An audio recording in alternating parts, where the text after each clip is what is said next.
Muito boa tarde a todos, os senhores cardeais, arcebispos, bispos e convidados para esta 200ª Assembleia Plenária da Conferência Episcopal Portuguesa, aqueles que estamos cá em Fátima e aqueles que nos seguem pelos canais que foram postos à nossa disposição. É já a segunda vez consecutiva que celebramos esta Assembleia Plenária de forma semipresencial, tendo em conta a situação pandémica em que vivemos, a qual, embora deixando vislumbrar perspectivas de melhoria da situação geral no país, continua a suscitar justificadas preocupações e obrigar a medidas de contenção que permitam dar consistência a essas esperanças. Esta decisão é, aliás, consequente com a atitude adotada pela Igreja em Portugal desde o início da pandemia. Permanecer como espaço promotor de responsabilidade, solidariedade e esperança, próxima dos mais atingidos por esta crise que atinge o mundo inteiro, em diálogo com as autoridades competentes e fiéis ao Evangelho, que encontra sempre modos de estar presente e atento, particularmente nas situações de maior sofrimento e fragilidade. Por isso, nunca assumimos uma atitude de fechar ou de abster-se por medo ou por comodismo. Foi particularmente sofrida e ponderada a decisão de voltar a prescindir das celebrações com a presença da comunidade no início deste ano. Fizemo-lo tomando a sério o compromisso para com a vida e o dever de impedir a transmissão do mal, em solidariedade com quantos se têm prodigalizado em dedicação aos que são atingidos por esta crise. A pandemia expôs a vulnerabilidade dos que são económica e socialmente mais frágeis, entre os quais se encontram os sem-abrigo, os desempregados e os imigrantes, mas igualmente setores empresariais e culturais. Mas também mostrou o esforço das instituições públicas e privadas para atender a quem precisa. Quero sublinhar, mais uma vez, o papel dos que diretamente têm cuidado dos que foram afetados pela crise, não só nos hospitais e outros serviços públicos, mas também nas casas de família e nos lares de idosos, muitos dos quais são instituições da Igreja, bem como o precioso contributo das comunidades eclesiais na ajuda próxima a quem carece de bens essenciais à vida. A pandemia não terminou e todos os indicadores nacionais e internacionais mostram que temos pela frente tempos difíceis. Certamente que as vacinas, para além de todas as polémicas periféricas, representam um grande feito científico e uma esperança para a normalização da vida social e económica. Mas é necessário que sejam um fator de coesão e real progresso e não venham agravar a discrepância entre pessoas e países com maior ou menor poder económico. De acordo com quanto temos reiteradamente afirmado, congratulamo-nos com a deliberação do Tribunal Constitucional que considerou ferida de inconstitucionalidade a recente lei da Assembleia da República sobre a eutanásia. Do mesmo modo que envidamos todos os esforços para vencer a crise e o sofrimento da Covid-19, podemos e devemos colocar a igual solicitude de ciência, de pessoas e de meios, não para ajudar a pôr termo à vida, mas para a tornar possível com qualidade, afeto e dignidade em cada etapa da existência. Se a pandemia em curso provoca graves crises em todos os países, esses dramas são mais agudos quando se conjugam com desastres naturais, como recentemente em Timor e noutras partes do mundo, ou com situações de terrorismo e de guerra, presentes em várias partes do nosso planeta, concretamente na província de Cabo Delgado, em Moçambique.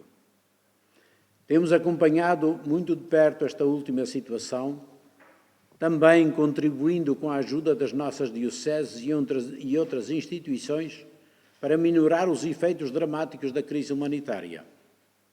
Apoiamos vivamente os esforços do governo português, da União Europeia e de organizações internacionais para que, em colaboração com o governo moçambicano, se possam encontrar meios de auxílio às populações e assegurar condições de paz e segurança na região. Conscientes da situação em que vivemos e dos desafios que temos pela frente, procuramos também nesta Assembleia não simplesmente voltar ao passado, mas aprender com esta difícil travessia da crise pandémica, a fim de encetar uma realidade mais humana e mais inspirada no projeto que nos apresenta o Evangelho para a Igreja e para o mundo ferido em que nos encontramos. Evidentemente que examinaremos a situação atual, esperando que a melhoria das condições sanitárias vá tornando possível um incremento de presencialidade necessária à vida da Igreja. Não apenas nas celebrações, mas igualmente na catequese, na dinâmica dos jovens e dos movimentos e na assistência a quem precisa. Faloemos sempre a partir da análise concreta da situação, com o rigor de segurança que nos tem caracterizado e em diálogo com as autoridades competentes. Nas últimas Assembleias Plenárias, a CEP publicou 2 documentos sobre os desafios da pandemia nas suas consequências económicas e sociais e nos desafios concretos que coloca a Igreja. O primeiro, Recomeçar e Reconstruir, uma reflexão da Conferência Episcopal Portuguesa sobre a sociedade portuguesa a reconstruir depois da pandemia de Covid-19, e o segundo, Desafios pastorais da pandemia à Igreja em Portugal. Estes documentos, assim o espero, vão estar bem presentes na nossa reflexão e ajudarão na concretização de linhas de orientação para a Igreja em Portugal no pós-pandemia. Uma das lições deste ano foi certamente a criatividade acrescida de grupos de leigos ativamente empenhados na busca de novos caminhos para a vida da Igreja, nos seus serviços de formação, de catequese, de ajuda solidária e de missão. Fatores como a utilização de novos meios de comunicação e a necessidade de poupar as pessoas de mais idade permitiram também rejuvenescer muitos destes serviços. Sem serem substitutos da presencialidade que a vida eclesial pressupõe, esta utilização de meios de comunicação novos tem sido importante para prosseguir em tempo de pandemia o essencial da missão da Igreja,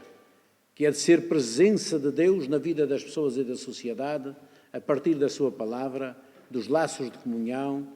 dos momentos de partilha fraterna, para transformar o mundo e abri-lo à totalidade da vida que apenas o próprio Deus pode dar. Este será certamente um caminho do futuro,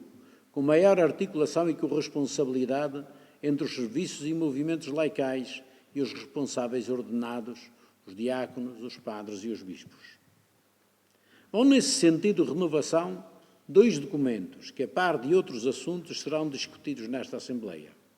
O primeiro, sobre o diaconado permanente. O diácono permanente na Igreja em Portugal, ministro da Caridade na proximidade. É um documento que já vem sendo estudado pelos bispos e pelas dioceses a que se presidem, destinado a revitalizar um ministério ordenado de grande importância desde os inícios da Igreja e do qual se espera uma nova vitalidade e articulação com os outros serviços eclesiais. O segundo visa promover uma reflexão sobre os ministérios laicais na Igreja, a partir do recente documento do Papa Francisco, o motu proprio Spiritus Domini, que pede às conferências episcopais para adaptarem às próprias igrejas as orientações emanadas, a fim de dar nova vitalidade e corresponsabilidade aos leigos e, concretamente, às mulheres, na vida e na missão da Igreja. Queremos que estes 2 documentos não sejam simplesmente contributos isolados na organização da Igreja, mas exprimam, na linha da reflexão em curso no seio da Conferência Episcopal, um modo renovado de pensar e de ser Igreja, como comunhão e missão, a partir da articulação de todos os carismas que o Espírito lhe concede para prover ao seu crescimento e ser sal e fermento na transformação da sociedade através do anúncio credível do Reino de Deus. Que o tempo pascal que vivemos, marcado pela presença do Espírito do Senhor ressuscitado na sua Igreja, inspire e guie os nossos trabalhos nestes dias.